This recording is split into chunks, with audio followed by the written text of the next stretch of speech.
अपराजता। कभी कभी अचानक ही विधाता हमें ऐसे विलक्षण व्यक्ति से मिला देता है जिसे देख स्वयं अपने जीवन की रिक्तता बहुत छोटी लगने लगती है।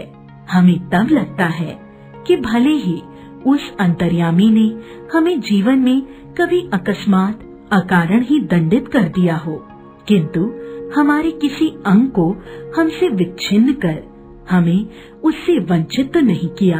फिर भी हम में से कौन ऐसा मानव है जो अपनी विपत्ति के कठिन क्षणों में विधाता को दोषी नहीं ठहराता। मैंने अभी पिछले ही महीने एक ऐसी अभिशप्त काया देखी है जिसे विधाता ने कठोरतम दंड दिया है, किंतु उसे वह नतमस्तक आनंदी मुद्रा में झेल रही है। विधाता को कोस कर नहीं, उसकी कोठी का अहाता एकदम हमारे बंगले के अहाते से जुड़ा था। अपनी शानदार कोठी में उसे पहली बार कार से उतरते देखा तो आश्चर्य से देखती ही रह गई। कार का द्वार खुला, एक प्रौढ़ा ने उतरकर पिछली सीट से एक व्हील चेयर निकालकर सामने रख दी और भीतर चली गई। दूसरे ही क्षण धीरे धीरे बिना किसी सहारे के कार से एक युवती ने अपने निर्जीव निचले धड़ को बड़ी दक्षता से नीचे उतारा। फिर बैसाखियों से ही व्हील चेयर तक पहुंच उसमें बैठ गई और बड़ी तटस्थता से उसे स्वयं चलाती कोठी के भीतर चली गई। मैं फिर नित्य नियत समय पर उसका यह विचित्र आवागमन देखती और आश्चर्यचकित रह जाती, ठीक जैसे कोई मशीन खटखटाती अपने काम किए चली जा रही हो। धीरे धीरे मेरा उससे परिचय हुआ। कहानी सुनी तो दंग रह गई। नियति के प्रत्येक कठोर आघात को अति अमानवीय धैर्य एवं साहस से झेलती वह बित्ते भर की लड़की मुझे किसी देवांगना से कम नहीं लगी।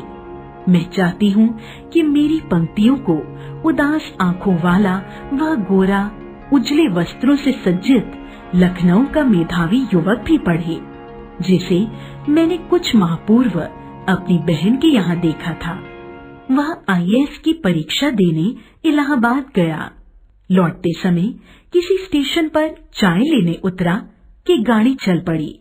चलती ट्रेन में हाथ में कुल्हड़ सहित चढ़ने के प्रयास में गिरा और पहिए के नीचे हाथ पड़ गया। प्राण तो बच गए पर दायां हाथ चला गया। उसी विच्छिन्न भुजा के साथ साथ मानसिक संतुलन भी खो बैठा। पहले दुख भुलाने के लिए नशे की गोलियां खाने लगा और अब नूर मंजिल की शरण गई है। इधर चंद्रा जिसका निचला धड़ है, निष्प्राण मांसपिंड मात्र, सदा उत्फुल्ल है। चेहरे पर निषाद की एक रेखा भी नहीं। बुद्धिदीप्त आंखों में अदम्य उत्साह, प्रतिपल प्रतिक्षण उत्कृष्ट जिजीविषा और फिर कैसी कैसी महत्वाकांक्षाएं। मैडम, आप लखनऊ जाते ही क्या मुझे ड्रग रिसर्च इंस्टीट्यूट से पूछकर यह बताएंगी कि क्या वहां आने पर मेरे विषय माइक्रोबायोलॉजी से संबंधित कुछ सामग्री मिल सकेगी? मैडम, आप कह रही थी कि आपके दामाद हवाई के ईस्ट वेस्ट सेंटर में हैं। क्या आप उन्हें मेरा बायोडेटा भेजकर पूछ सकेंगी कि मुझे वहां की कोई फेलोशिप मिल सकती है? यहाँ कभी सामान्य सी हड्डी टूटने पर या पैर में मोच आ जाने पर ही, यहाँ कभी सामान्य सी हड्डी टूटने पर या पैर में मोच आ जाने पर ही प्राण ऐसे कंठगत हो जाते हैं जैसे विपत्ति का आकाश ही सिर पर टूट पड़ा है। और इधर यह लड़की है कि पूरा निचला धड़ शून्य है, फिर भी बोटी बोटी फड़क रही है। ऊंची नौकरी की एक ही नीरस करवट में उसकी निरंतर प्रतिभा डूबती जा रही है। आजकल वह IIT मद्रास में काम कर रही है। जन्म के 18वें महीने में ही जिसकी गर्दन से नीचे का पोलियो ने निर्जीव कर दिया हो, उसने किस अद्भुत साहस से नियति को अंगूठा दिखा अपनी थीसिस पर डॉक्टरेट ली होगी। मैडम, मैं चाहती हूँ कि कोई मुझे सामान्य सा सहारा भी ना दे। आप तो देखती हैं, मेरी माँ को मेरी कार चलानी पड़ती है। मैंने इसलिए एक ऐसी कार का नक्शा बनाकर दिया है जिससे मैं अपने पैरों के निर्जीव अस्तित्व को भी सजीव बना दूंगी। यह देखिए, मैंने अपनी प्रयोगशाला में अपना संचालन सुगम बना लिया है। मैं अपना सारा काम अब स्वयं निपटा लेती हूँ। उसने मुझे तस्वीरें दिखाई। समस्त सामग्री उसके हाथों की पहुँच तक ऐसे धरी थी कि निचला धड़ ऊपर उठाए बिना ही वह मनचाही सामग्री मेज से उतार सकती थी। किंतु उसकी आज की इस पटुता के पीछे है एक सुदीर्घ कठिन अभ्यास की यातनाप्रद भूमिका। स्वयं डॉक्टर चंद्रा के प्रोफेसर के शब्दों में, हमने आज तक 2 व्यक्तियों द्वारा सम्मिलित रूप से नोबेल पुरस्कार पाने के ही विषय में सुना था, किंतु आज हम शायद पहली बार इस पीएचडी के विषय में भी कह सकते हैं। देखा जाए तो यह डॉक्टरेट भी संयुक्त रूप से मिलनी चाहिए। डॉक्टर चंद्रा और उनकी अद्भुत साहसी जननी श्रीमती टी सुब्रमण्यम को 25 वर्ष तक इस सुहिष्णु महिला ने पुत्री के साथ साथ कैसी कठिन साधना की और इस साधना का सुखद अंत हुआ।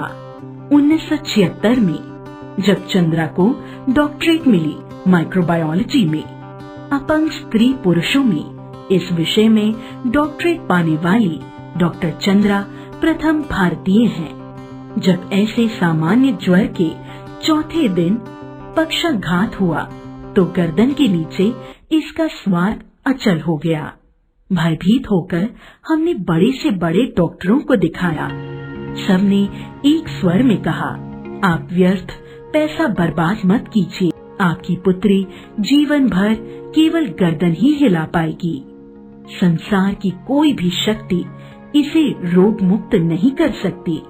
सहसा श्रीमती सुब्रमण्यम का कंठ अवरुद्ध हो गया। फिर वे धीमे स्वर में मुझे बताने लगी, मेरे गर्भ में तब इसका भाई आ गया था। इसके भयानक अभिशाप के बावजूद मैंने कभी विधाता से यह नहीं कहा कि प्रभु इसे उठा लो, इसके इस जीवन से तो मौत भली है। मैं निरंतर इसके जीवन की भीख मांगती रही। केवल सिर हिलाकर यह इधर उधर देख भर सकती थी। न हाथों में गति थी, न पैरों में। फिर भी मैंने आशा नहीं छोड़ी। एक ऑर्थोपेडिक सर्जन की बड़ी ख्याति सुनी थी, वहीं ले गई। 1 वर्ष तक कष्ट साध्य उपचार चला और एक दिन स्वयं ही इसके ऊपरी धड़ में गति आ गई। हाथ हिलने लगे, नन्ही उंगलियां मुझे बुलाने लगी। निर्जीव धड़ को मैंने सहारा देकर बैठना सिखा दिया। 5 वर्ष की हुई तो मैं ही इसका स्कूल बनी। मेधावी पुत्री की विलक्षण बुद्धि ने फिर मुझे चमत्कृत कर दिया। सरस्वती स्वयं ही जैसे आकर जिह्वाग्र पर बैठ गई थी। बैंगलोर के प्रसिद्ध माउंट कार्मेल में उसे प्रवेश दिलाने में मुझे कॉन्वेंट द्वार पर लगभग धरना ही देना पड़ा। हमें आपसे पूरी सहानुभूति है, पर आप ही सोचिए कि आपकी पुत्री की व्हील चेयर कौन पूरी क्लास में घुमाता फिरेगा। आप चिंता न करें मदर, मैं हमेशा उसके साथ रहूंगी। और फिर पूरी कक्षाओं में अपंग पुत्री की कुर्सी की परिक्रमा मैं स्वयं कराती। मैं पीरियड दर पीरियड उसके पीछे खड़ी रहती। प्रत्येक परीक्षा में सर्वोच्च स्थान प्राप्त कर चंद्रा ने स्वर्ण पदक जीते। बीएससी की, प्राणी शास्त्र में एमएससी में प्रथम स्थान प्राप्त किया और बैंगलोर के प्रख्यात इंस्टीट्यूट ऑफ साइंस में अपने लिए स्पेशल सीट अर्जित की। केवल अपनी निष्ठा, धैर्य एवं साहस से 5 वर्ष तक प्रोफेसर सेटना के निर्देशन में शोध कार्य किया। इस बीच माता पिता ने पेंसिल्वेनिया से व्हीलचेयर मंगवा दी। जिसे डॉक्टर चंद्रा स्वयं चलाती हुई पूरी प्रयोगशाला में बड़ी सुगमता से घूम सकती थी। लेदर जैकेट से कठिन जिरह बख्तर में किसी उस हंसमुख लड़की को देख मुझे युद्ध क्षेत्र में डटे राणा सांगा का ही स्मरण हो आता था। क्षत विक्षत शरीर में असंख्य घाव, आभा मंडित भव्य मुद्रा। मैडम, आप तो लिखती हैं, मेरी ये कविताएं देखिए, कुछ दम है क्या इनमें? मैंने जब ये कविताएं देखी तो आंखें भर आईं। जो उदासी उसके चेहरे पर कभी नहीं आने पाई, वह अनजाने ही उस कविता में छलक आई थी। फिर उसने अपनी कढ़ाई बुनाई के सुंदर नमूने दिखाए। लड़की के दोनों हाथ जैसे दोनों पैरों का भी काम करते हों, निरंतर मशीनी खटपट में चलते रहते हैं। जर्मन भाषा में माता पुत्री दोनों ने मैक्स मूलर भवन से विशेष योग्यता सहित परीक्षा उत्तीर्ण की। गर्ल गाइड में राष्ट्रपति का स्वर्ण कार्ड पाने वाली वह प्रथम अपंग बालिका थी। यही नहीं, भारतीय और पाश्चात्य संगीत दोनों में उसकी समान रुचि थी। अपने एल्बम को अपनी निर्जीव टांगों पर रखकर वह मुझे अपने चित्र दिखाने लगी। पुरस्कार ग्रहण करती डॉक्टर चंद्रा, प्रधानमंत्री के साथ मुस्कुराती खड़ी डॉक्टर चंद्रा, राष्ट्रपति को सलामी देती बालिका चंद्रा और व्हील चेयर में लेदर जैकेट में जकड़ी बैसाखियों का सहारा लेकर अपनी डॉक्टरेट ग्रहण करती डॉक्टर चंद्रा। डॉक्टर बनो। मैं अपंग डॉक्टर मैरी वर्गीस के सफल जीवन की कहानी पढ़ चुकी थी। परीक्षा में सर्वोच्च स्थान प्राप्त करने पर भी मुझे मेडिकल में प्रवेश नहीं मिला। कहा गया, मेरा निचला धड़ निर्जीव है, मैं एक सफल शल्य चिकित्सक नहीं बन पाऊंगी। किंतु डॉक्टर चंद्रा के प्रोफेसर के शब्दों में मुझे यह कहने में रंच मात्र भी हिचकिचाहट नहीं होती कि डॉक्टर चंद्रा ने विज्ञान की प्रगति में महान योगदान दिया है। चिकित्सा ने जो खोया है वह विज्ञान ने पाया है। चंद्रा के एल्बम के अंतिम पृष्ठ पर उसकी जननी का बड़ा सा चित्र, जिसमें वे JC बैंगलोर द्वारा पद्धत एक विशिष्ट पुरस्कार को ग्रहण कर रही हैं। वीर जननी का पुरस्कार।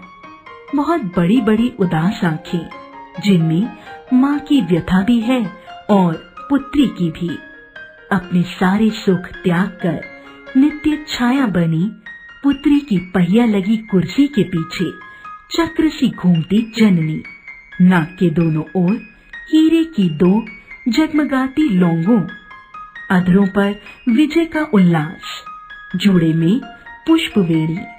मेरे कानों में उस अद्भुत साहसी जननी शारदा सुब्रमण्यम के शब्द अभी भी जैसे गूंज रहे हैं। ईश्वर सब द्वार एक साथ बंद नहीं करता। यदि एक द्वार बंद करता भी है तो दूसरा द्वार खोल देता है।